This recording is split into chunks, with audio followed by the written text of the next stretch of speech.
오늘 본 말씀이 어떻게 구성이 되었습니까? 앞에 부분은 비유지요. 비유. 그리고 그 비유를 설명하는 내용입니다. 우리가 이제 비유를 볼 때 조심해야 될 것이 있습니다. 비유는 어떠한 핵심 부분을 이렇게 잘 이해할 수 있도록 설명하기 위해서 그 보조 수단으로 쓴 겁니다. 그래서 이 비유 자체를 너무 분석을 하거나 비유 자체를 너무 그런 여러 가지 상황에 맞추면 모순되게 나타날 수가 있습니다. 그러니까 비유는 그 어떤 하나를 분명하게 설명해서 그것에 초점이 맞춰진 것이지 그것이 모든 것을 다 망라할 수 있는 것이 아닙니다. 그래서 우리가 비유를 볼 때 그 비유의 초점이 어디에 있느냐 하는 것들을 분명히 파악하는 것이 중요하죠. 네, 오늘 본문의 비유는 종과 주인의 관계를 이야기합니다. 종과 주인의 관계. 그 관계가 어떤 것이냐. 이제 오늘날은 뭐 주인, 종 이렇게 표현하지는 않지만 사실은 뭐 회사에 들어가면 직급이 있고 또 그 일의 어떤 수직 관계 그런 것이 있잖아요. 그랬을 때 이제 그런 문제들을 어떻게 풀어가느냐 하는 것으로 우리가 이해할 수 있는데요. 그 당시에 종과 주인의 관계는 오늘날 관계보다는 굉장히 뭐랄까 수직적이죠. 수직적이죠. 절대 복종을 요구하는 그런 상황인데요. 여기서 이제 종은 항상 이제 주인을 맞이하고 주인을 준비하는 겁니다. 그래서 오늘 본문을 보면 이 준비라는 단어가 나오죠. 준비. 40절을 보면 그러므로 너희는 준비하고 있으라. 생각하지 않은 때에 인자가 오리라 하시니라. 인자는 누굴 말씀하는 거죠? 우리 주님을. 인자. 인자라는 말은 그냥 글자 그대로 하면 사람의 아들이라는 것이잖아요. 그러니까 예수님은 인자라고 하니까 하나님이신 부분이 있고 또 인성을 가진 인간의 모습이 있다라고 옛날 분들은 그렇게 생각을 했어요. 옛날 성경학자들은 예수님의 속성 중에 신성이 있고 인성이 있다. 그래서 인자라고 표현을 했다. 하지만 지금은 이제 신학이 많이 정립이 돼서 이것을 잘 분석하고 해결하고 있는데요. 인자란 말은 그냥 인간의 그 모습이 있다는 것보다는 그 다니엘서에 나오는 앞으로 인자가 올 것이다 할 때 그 인자가 누구냐 메시아를 말하는데 그 메시아를 구약 성경에 인자라고 표현했기 때문에 그 인자를 다시 받은 겁니다. 그러니까 우리가 표적이란 말을 쓸 때 표적이란 말은 예수님이 오시면 메시아가 오시면 이런 일을 할 것이다. 그런 것을 보면 그분이 메시아인 줄 알라라고 말하는 것처럼 인자라는 말을 쓰면 바로 그 메시아를 의미한다라고 이해할 수 있죠. 그래서 예수님은 스스로 인자라고 말씀하셨어요. 인자. 그러니까 그래서 여기서 이제 비유로 종과 주인의 관계를 이야기하는데 그 주인은 누구냐? 너무 명료하죠. 인자. 예수님이신 거예요. 그러면 종은 누구예요? 우리들이죠. 예수를 믿는 모든 사람들이 예수님을 어떻게 맞이할 것인가. 근데 그 당시 배경의 주인과 종의 관계로 지금 비유를 하고 있단 말이죠. 그러면 주인은 뭐 이제 항상 있는 것이 아니고 이렇게 종이 있을 때 주인은 없고 주인은 멀리 갔다가 밤에도 올 수 있고 낮에도 올 수 있고 그러니까 항상 종은 주인이 올 것을 생각해서 맞을 준비를 하는 거죠. 낮에 오면 좀 덜하지만 밤에 오면 어떻게 해요? 그 당시에 이렇게 막 불빛이 막 찬란한 것이 아니니까 항상 그들이 이제 이렇게 불을 준비하고 있죠.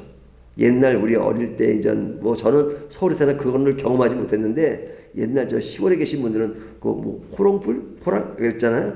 그런 것처럼 뭐 이렇게 있잖아요. 그러니까 이제 그런 이렇게 불 이렇게 해가지고 준비하고 이렇게 길을 안내하고 옛날 사극에 보면 이제 왕이 가면 이제 사람들이 이제 이렇게 다 이렇게 왕을 비치는 그런 것처럼 그런 준비를 하는 겁니다. 그래서 오늘 말씀은 보면 그 종들은 어떤 자세를 취해야 되는가 하는 것들을 지금 이야기하는데요. 처음에 35절부터 36절까지는 종의 준비된 마음을 이야기합니다. 그래서 35절에 보면 허리에 띠를 띠고 등불을 켜라. 허리에 띠를 띠고 딱 이렇게 준비하는 거죠. 등불을 켜라. 그래서 이것은 준비된 상태. 주인이 언제 올지 모르지만 오시기만 하면 항상 주인을 맞을 그런 준비를 확실히 하라는 거죠. 그러니까 주인이 올 때 곧바로 문을 열어줄 준비가 되어 있어야 되니까 준비한다. 그래서 어떻게 되느냐? 항상 깨어 있어야 된다 이거죠. 그러니까 이거는 비유니까 좀 설명하면 예수님이 다시 오실 때, 재림하실 때 우리는 항상 그 예수님을 맞을 준비를 하고 있다는 거죠. 필요하다는 거죠. 준비를 어떻게 되느냐는 거죠. 준비를. 그러니까 항상 우리가 신앙생활하는 가운데 주님이 언제 오실지는 모르지만 항상 준비를 해야 된다. 그러면 예수님이 이렇게 물리적으로 오시는 것만 준비하는 것이 아니라 실제로 매일의 삶 속에 주님이 오시는 것을 준비하는 거죠. 주님이 오시는 그날은 우리가 아무도 몰라요. 우리 생애에 오실런지 아니면 앞으로도 뭐 1000년 후에 오실런지 모르잖아요. 아무도 모르잖아요.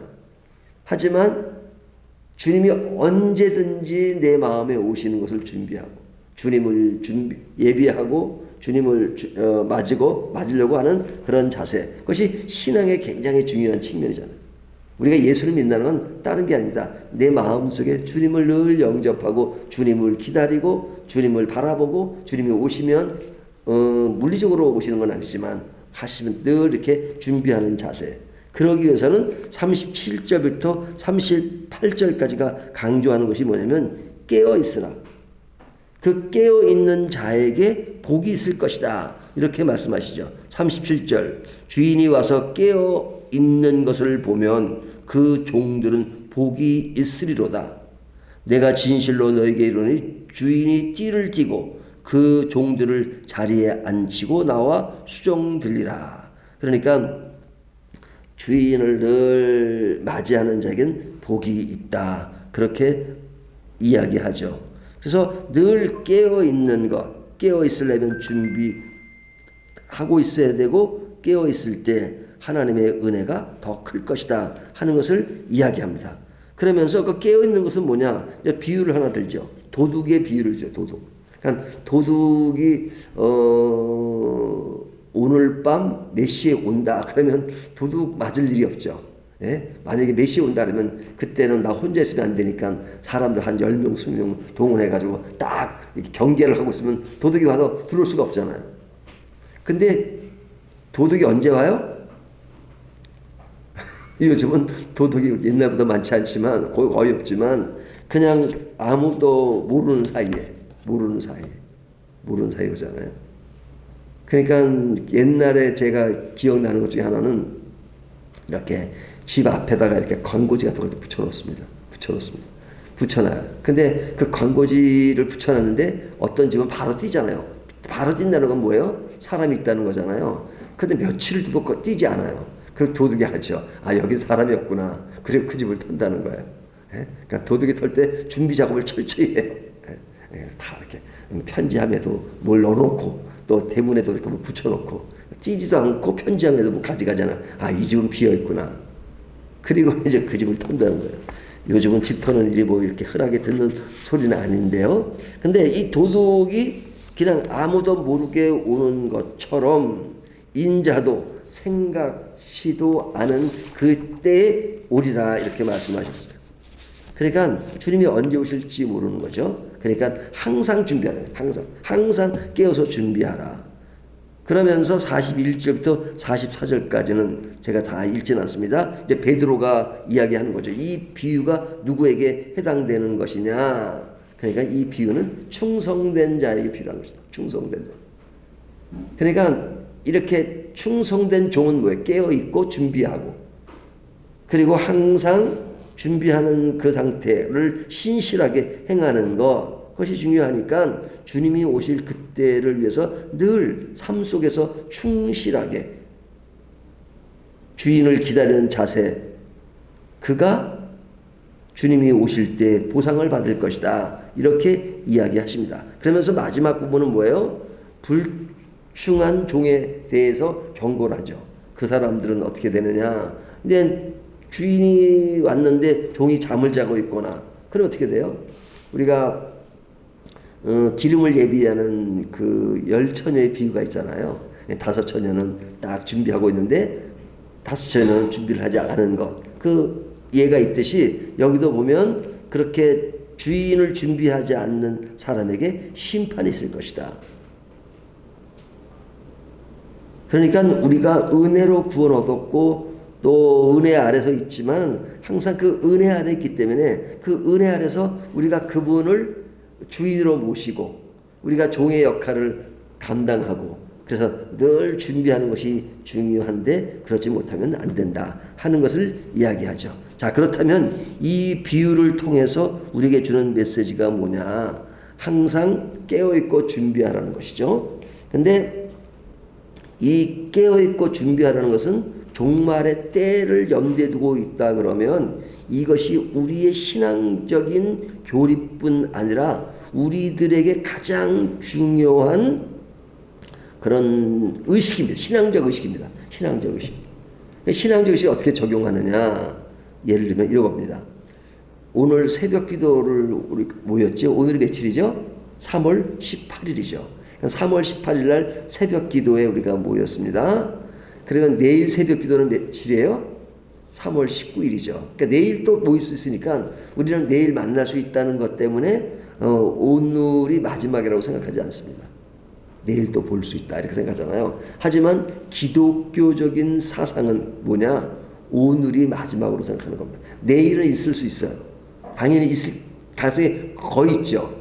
하지만 우리들의 그 사상은 늘 오늘을 종말로 생각하는 겁니다. 오늘이 내 인생의 마지막이에요. 그러니까 오늘 새벽 기도를 같이 들 때 제가 이제 제 인생에 있어서 마지막 새벽 기도예요.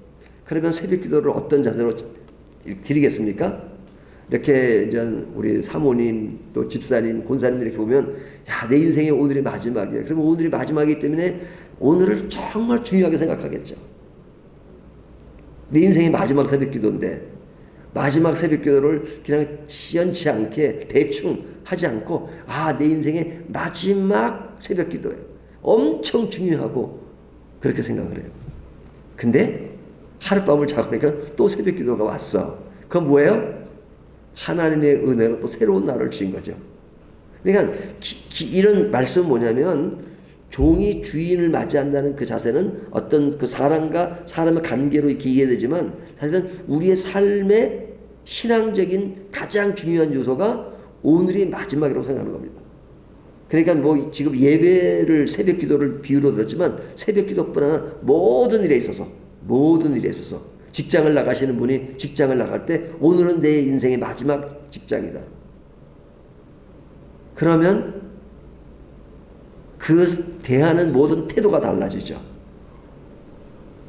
물론 믿음을 갖지 않은 사람은 오늘이 마지막이니까 그냥 오늘 대충 그냥 인생 뭐 끝나는 건데 이렇게 생각할 사람도 있지만 진짜 충성된 종에게 주는 비유라고 그러잖아요. 충성된 종이라면 오늘의 마지막을 너무너무 중요하게 생각하죠. 우리가 오늘 하루를 보내고 또 잠자리에 들 때도 오늘 하루가 내 인생의 마지막인데 마지막을 정말로 잘 보내고 그런데 그 아침에 동이 트고 해가 뜨고 또 삶의 그런 일들이 보면 하나님이 또 나에게 새 날을 주셨구나. 그래서 그리스도인은 늘 새롭게 사는 겁니다. 늘 새롭게 살아. 또 반복되고 또 반복되고 지루하고 그게 아닙니다. 늘 새로운 날이에요. 이것이 굉장히 중요합니다. 우리에게는 항상 종말론적인 그런 가치관을 가지고 있다 하는 겁니다. 그리고 우리는 그 받은 은혜에 대해서는 책임을 질 줄 알아야 된다. 충성된 종은 주인이 나에게 부여한 그 모든 역할들을 대충 하지 않죠. 충성되게 그 일을 하는 것. 그리고 이것을 충성되게 하지 않으면 이것이 얼마나 종으로서의 역할을 하지 못하는 것인가 하는 것을 늘 인지하고 그래서는 안 된다는 생각을 하죠. 우리가 은혜로 모든 것을 얻었기 때문에 뭐 대충 살아도 우리에게 뭐 천국이 보장된 것이고 이런 생각을 할 때가 있잖아요. 물론 우리의 잘못이 있고 그래도 하나님은 우리에게 주신 그 은혜는 그냥 하나님이 책임져 주십니다. 하지만 하나님이 책임져 주신다고 해서 나는 대충 살아도 된다는 것이 아니죠. 그 은혜로서 내가 모든 것을 행하는 것이라면 더욱더 주인을 바라보고 더 잘하고 더 충성되고 더 가치를 알고 그리고 오늘 대충 살면 되지 않겠다 하는 자세를 가는 거죠. 우리가 죄를 생활 가운데 늘 집니까 안 집니까? 짓잖아요. 그러니까 지니까 저도 은혜로 구원하셨다가 아니라 죄를 짓는 그런 존재고 나약한 존재지만 나는 결코 죄를 지어서는 안 돼 라고 그런 자세를 갖는 것이 은혜를 아는 사람이라 이거죠. 우리가 옛날에는 그런 걸 못하니까 율법의 규정을 통해서 안 돼 그런 벌을 가할 거야 어떤 그 강압적으로 한 것이지만 은혜 아래에 있는 사람은 강압적이 아니라 사랑으로서 하는 겁니다. 사랑으로서. 그래서 그 성경을 보면 그런 예를 들잖아요. 로마서에서. 그 사랑의 관계를 어떻게 율법과 사랑의 관계를 어떻게 표현하고 있어요? 어떤 여자가 혼자 사는 남자 집에 그 일을 도와주는 사람으로 들어갔습니다. 그러니까 그 남자가 그냥 이거 하라 저거 하라 하니까 좀 말이 많으니까 좀 까다롭고 그래 귀찮아요. 그리고 좀 기분이 안 좋아요. 근데 그러다가 정이 들었어요. 그래서 두 사람이 결혼을 하게 됐어요. 그러면 그 여자는 그 집에 그 일을 돕는 사람이 아니고 아내가 된 거잖아요. 그러니까 아내가 되면 어때요? 남편이 되니까 예전에는 일을 도와줄 땐 일하면 돈도 주는데 이제 부인이 되니까 아내가 되니까 뭐 돈을 딱딱 주고 그런 거 아니에요. 하지만 사랑하는 남편이 되니까 어때요? 사랑하는 남편에게 어떻게든지 잘 요리를 해주고 또 집도 더 깨끗하게 하는 그런 자세를 갖잖아요. 아내로서의 그 집을 보는 그 자세와 일을 잠깐 도와주는 사람으로는 자세가 완전히 다른 거죠. 그때 은혜 아래 있다는 것은 대충 산다는 것이 아니고 더욱더 관심의 깊이가 더욱더 깊어진다는 걸 말하는 것이죠. 우리가 하나님의 종으로서 그러잖아요. 우리가 이제 보통 하나님의 종 그러면 이제 목사를 주의 종 뭐 그러잖아요. 주의 종은 목사뿐 아니라 모든 성도들이 다 주의 종입니다. 그래서 그 주의 종으로서 항상 주님을 주인으로 모시는 겁니다. 주인을 모시고 늘 그러한 충성된 자세를 갖는 것, 그것을 오늘 말씀이 우리에게 아주 심오하게 주는 말씀입니다. 다시 한번 정리하면요, 이 비유는 종과 주인의 비유죠. 그 비유는 종은 충성됩니다. 충성되게 하기 위해선 깨어 있어야 되고 준비되어야 되고 그리고 오늘을 마지막으로 인식하는 그 마지막 인식이 있다. 그래서 우리는 더욱더 충성을 하고 불의한 그런 것에서는 단호하게 거절할 수 있는 마음의 자세를 갖는 것이 충성된 종의 역할이다 하는 것이 오늘 본문이 주는 메시지의 포인트입니다. 이 메시지를 오늘도 마음에 담으면서 오실 주님을 다시 한번 기대하는 차원에서 우리의 신앙생활을 잘 해나가는 저와 여러분이 되시기를 주님의 이름으로 축원합니다.